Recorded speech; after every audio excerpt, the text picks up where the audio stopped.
ओम श्री गुरुवे नमः। भाइयों और बहनों, सभी को प्रणाम। पिछले वीडियो में आपने सुना कि वर्तमान समय में तीर्थ यात्राएं आसान होने के कारण तीर्थ स्थानों पर लोगों की संख्या या भीड़ बढ़ गई है। आज असंख्यों लोग पंडितों द्वारा बताई गई तिथियों पर पवित्र स्थान के लिए उमड़ पड़ते हैं, जिसका परिणाम होता है वहां पर अनियंत्रित भीड़ और अव्यवस्था। गुरुदेव कहते हैं कि इस प्रकार के अविवेकपूर्ण तरीके से केवल मनोकामना की पूर्ति के लिए की जाने वाली तीर्थ यात्राओं और पर्व स्नानों का कोई महत्व नहीं होता। इनसे केवल भीड़ और अव्यवस्था ही उत्पन्न होती है। तीर्थ स्नान और यात्राएं श्रद्धा भाव से संयमित दिनचर्या और बिना मनोकामना के होनी चाहिए, ताकि इनसे हमें आध्यात्मिक ऊर्जा मिले और हमारा आध्यात्मिक विकास हो। हमारी संस्कृति में भगवान के सगुण रूप को विशेष रूप से प्राथमिकता दी गई है।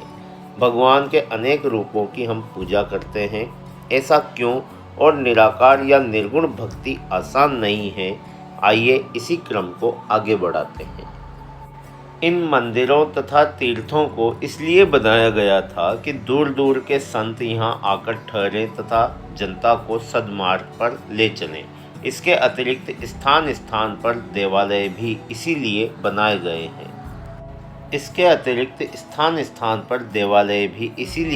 गए हैं। कि प्रत्येक व्यक्ति के मन में पूजा का भाव उदय हो। अपने घर के वातावरण में पूजा करना कठिन होता है। घर में एकांत भी नहीं मिलता। इसलिए जब मनुष्य के पास समय हो, वह मंदिर में जाकर भगवान का ध्यान कर सकता है। इसके अतिरिक्त सामूहिक पूजा का महत्व भी सभी संप्रदाय मानते हैं। मंदिर में पूजा आरती, मस्जिद में नमाज, गुरुद्वारे में शब्दवाणी, गिरजाघर में भी सामूहिक प्रार्थना होती है। संतों के प्रवचन, पुराण कथाएं आदि होती रहती हैं, जिनसे जनता का मार्गदर्शन होता है और संगठन बनता है, जो बहुत आवश्यक है। भगवान के अलग अलग अनेक रूप क्यों प्रस्तुत किए गए, इसे इस प्रकार समझा जा सकता है। एक गांव में अंधों का एक आश्रम था। एक दिन एक हाथी वहां आया। गले में बंधी हुई घंटी की आवाज़ आ रही थी। उन्होंने पूछा, यह किसकी आवाज़ है? उनको जवाब मिला, हाथी आया है। तो उन्होंने पूछा, हाथी कैसा होता है? यह पूछने पर उन लोगों को हाथी के पास लेकर गए। किसी ने सूंड को छूकर कहा, अरे यह तो सांप जैसा है। दूसरे ने कान छूकर कहा, नहीं यह तो सूपड़े के जैसा है। तीसरे ने पैर छूकर कहा, अरे यह नहीं, यह तो खंबे के जैसा है। अतः जिसके जिस अंग न स्पर्श किया, उसे वैसी ही अनुभूति हुई। अतः जाकी रही भावना जैसी, प्रभु मूरत देखी तिन तैसी के अनुसार सभी दार्शनिकों ने उस भगवान को जिस रूप में देखा, उसे वैसा ही चित्रित कर दिया। इसमें कहीं कोई विरोध नहीं है। जैसे एक व्यक्ति पिता है, उसे बच्चे पिताजी कहें, फादर कहें, पापा कहें, डैडी कहें, कोई फर्क नहीं पड़ता। उसी प्रकार उस परम पिता को भी हम राम कहें, रहीम कहें, कृष्ण कहें, करीम कहें, ईश्वर कहें, अल्लाह कहें, ईसा कहें, गुरु कहें, तो कोई फर्क नहीं पड़ता। सब उसी के रूप हैं। धर्म और आध्यात्म को समझने के लिए देव संस्कृति में पूजा चिन्हों में दो शब्द प्रमुख रूप से आते हैं, प्रतिमा और प्रतीक। इन दोनों में अंतर है। प्रतिमा का अर्थ होता है मूर्ति या नकल। जैसे भगवान राम ने अश्वमेध यज्ञ में सीता की स्वर्ण प्रतिमा बनवाई थी, और यह प्रतिमा थी, प्रतीक नहीं। प्रतीक में बाहरी सदृश्य को महत्व नहीं दिया जाता। प्रतीक का संबंध गुण सदृश्य होता है। जैसे ब्रह्म के अचिंत्य रूप को नेति नेति कहकर भी समझाया नहीं जा सकता। अतः दीर्घ चिंतन के पश्चात ऋषियों ने ओम को उसका प्रतीक बनाया। उन्होंने कहा कि इस ओम को फालतू बात मत समझो। इसकी 3 मात्राओं में सत, चित, आनंद, आदि, मध्य, अंत अथवा उत्पत्ति, स्थिति व प्रलय माना जा सकता है। अतः इसी रूप को अधिक स्पष्ट करने के लिए इन्हें ब्रह्मा विष्णु महेश की उपाधि से विभूषित करके प्रतीकों को आधार बनाकर उन्हें चित्रित कर दिया। इन प्रतीकों को और अधिक स्पष्ट करते हुए महाप्राज्ञ कहते हैं कि ब्रह्मा की मूर्ति को देखिए, इनके 4 मुख, इनकी चतुर्मुखी प्रतिमा तथा चारों वेदों के ज्ञान का बोध कराते हैं। इनकी उत्पत्ति नाभि कमल से हुई है।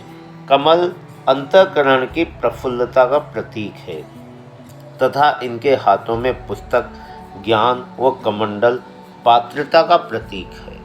भगवान विष्णु की मूर्ति चतुर्भुज बुनाई है। इनके एक हाथ में शंख है जो जागरण का प्रतीक है। शंखनाद कर दो, जागो और कर्तव्य पथ पर अग्रसर हो जाओ। दूसरे हाथ में गदा, दुष्टों का दमन करने के लिए तत्पर रहो।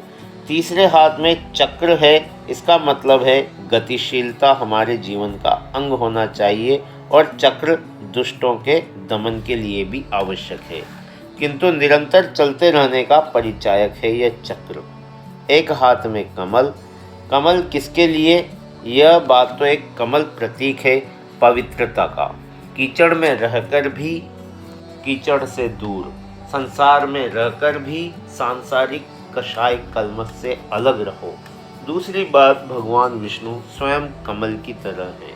मुख कमल, नेत्र कमल, कर कमल, चरण कमल, कमल की तरह सुकुमार और पवित्र। हाथ में कमल किस लिए? कहीं भी कमल की भांति पवित्र विचार वाले भक्त संत जन मिलें तो उनके चरणों में कमल समर्पित कर दें। समस्त पुराण भगवान विष्णु की इन महान लीलाओं से भरे पड़े हैं। भक्त वत्सल हैं ये प्रभु, बस प्रेम के भूखे और भक्तों के वश में रहते हैं। कभी भिलनी के झूठे बेर खाते हैं तो कभी विदुर के घर साग। भगवान का तीसरा स्वरूप है महेश, शंकर, महादेव। इनकी मूर्तियां भी तो विचित्र हैं। भगवान शिव के रूप में अनेक गणों का आभास होता है। वे नीलकंठ कहलाते हैं। उन्होंने स्वयं विषपान किया और देवताओं को अमृत करवाया। उनके मस्तक पर चंद्रमा शांति और शीतलता का प्रतीक है, तो ज्ञान गंगा सदैव प्रवाह का प्रतीक है। गले की मुंडमाला मृत्यु को हमेशा स्मरण रखो, दुष्टों का दमन करो, भूत प्रेत दुखी दलित आदि वर्ग को हमेशा साथ लेकर चलो, उनका कल्याण करो। सर्प की माला व कंगन दुर्जन को वश में करो। त्रिशूल अज्ञान, अभाव तथा अशक्ति के त्रिपुरासुर को नष्ट करने के लिए सदैव हाथ में रखो। कमर में व्याघ्र चर्म मतलब दुष्टों की दमड़ी चमड़ी उधेड़ने का साहस रखो। वाहन नंदी धर्म का और श्रमशीलता का परिचायक है। प्रज्ञा चक्षु के रूप में तीसरा नेत्र, काम को भस्म कर दो, विवेकशील बनो। भस्म रमाकर मरघट में रहना मतलब अपरिग्रही जीवन जियो, मृत्यु को सदैव याद रखो। शिव जी की प्रतिमा इन्हीं प्रतीकों के आधार पर बनाई गई है। यहाँ एक बात और ध्यान देने योग्य है कि इन देवताओं के परस्पर संबंध बड़े मधुर हैं। शिव विष्णु के उपासक हैं तो विष्णु शिव जी के। राम शिवलिंग की स्थापना कर रामेश्वरम में उसकी पूजा करते हैं तो शिव जी भगवान कृष्ण के बाल रूप को देखने के लिए योगी का वेश बनाते हैं। पुराण इन मधुर कथाओं के भंडार हैं। सच तो यह है कि इन शक्तियों को साकार रूप में चित्रित करके ही ज्ञान, कर्म, भक्ति की त्रिवेणी इस देश में प्रवाहित की गई है। इन्हीं देवताओं में से एक देवता है गणेश जी, शिव पार्वती के पुत्र, रिद्धि सिद्धि के स्वामी, सद्बुद्धि के दाता, बड़े बड़े कान, अधिक सुनने की क्षमता, लंबी नाक, अक्षुण गौरव का प्रतीक, ये बुद्धि के देवता हैं। सांसारिक सफलता के प्रतीक, 2 सखियां, रिद्धि आत्मबल की, सिद्धि सांसारिक सफलता का प्रतीक है। इनके एक हाथ में अंकुश अनुशासन का प्रतीक है, दूसरे हाथ में मोदक प्रसन्नता का प्रतीक है। इन्हें सबसे पहले पूजा जाता है। इनकी पूजा लक्ष्मी जी के साथ की जाती है। कारण यह है कि लक्ष्मी जी को पाकर मनुष्य विवेक खो बैठता है अतः लक्ष्मी जी के आने से पहले विवेक आदि गणेश जी की पूजा आवश्यक है।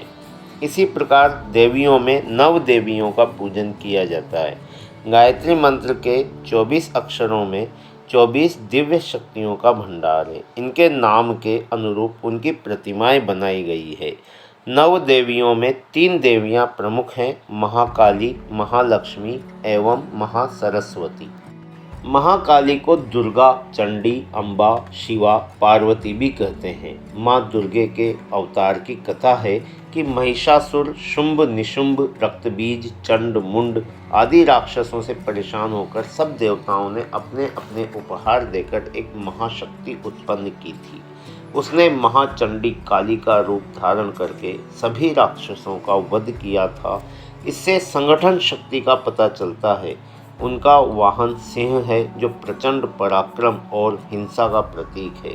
अतः हिंसात्मक प्रवृत्तियों पर नियंत्रण, पराक्रम का सदुपयोग करने से ही विजय और यश मिलता है। यही सोचकर इस प्रतीक को बनाया गया है। मनुष्य को अपने जीवन में अनेक दुर्बलताओं एवं दुष्प्रवृत्तियों से जूझना पड़ता है।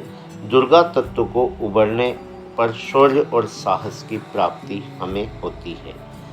दूसरा है महालक्ष्मी। ये समृद्धि की, श्री की, संपन्नता की देवी हैं। इनका अभिषेक 2 हाथियों से करते हैं जो परिश्रम और मनोयोग के प्रतीक हैं। उपार्जन में परिश्रम, नैतिकता, खर्च करने में मर्यादा रखकर जनहित में लगाना।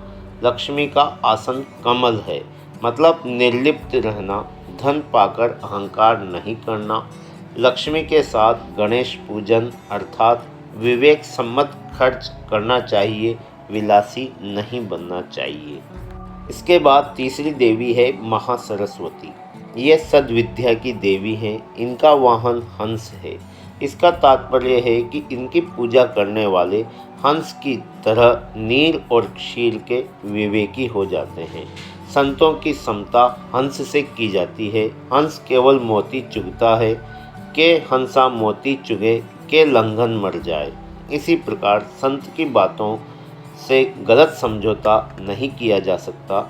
इसका तात्पर्य यही है कि जो माँ सरस्वती के हाथ में अपनी जीवन रूपी वाणी को सौंप देता है, उससे ऐसे मनोहर स्वर निकलते हैं कि सारा जग सम्मोहित हो जाता है।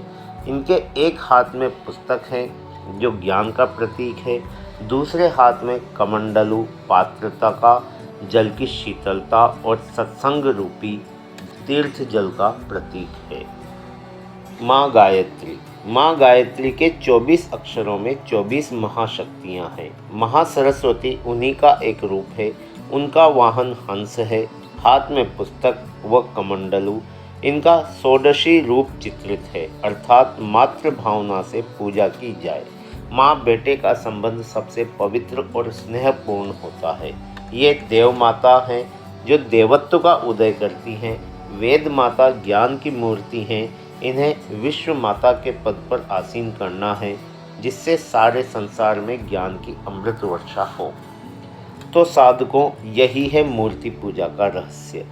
भक्त जिस रूप में जिसे देखता है, उसी रूप में उसकी पूजा करता है। भगवान उस रूप में उसी की पूजा स्वीकार करते हैं। महाप्राज्ञ की वाणी सुनकर श्रोताओं की हृदय ग्रंथियां खुल रही थी। मूर्ति पूजा का स्वरूप समझ में आ गया था, पर फिर भी और जिज्ञाएं शेष थी। एक श्रद्धालु ब्रह्मचारी ने पूछा, है महामते, आपने हमें भगवान के साकार रूप की पूजा करने की विधि तथा पूजा के प्रतीक भी बताए हैं, किंतु अभी भी एक शंका शेष है।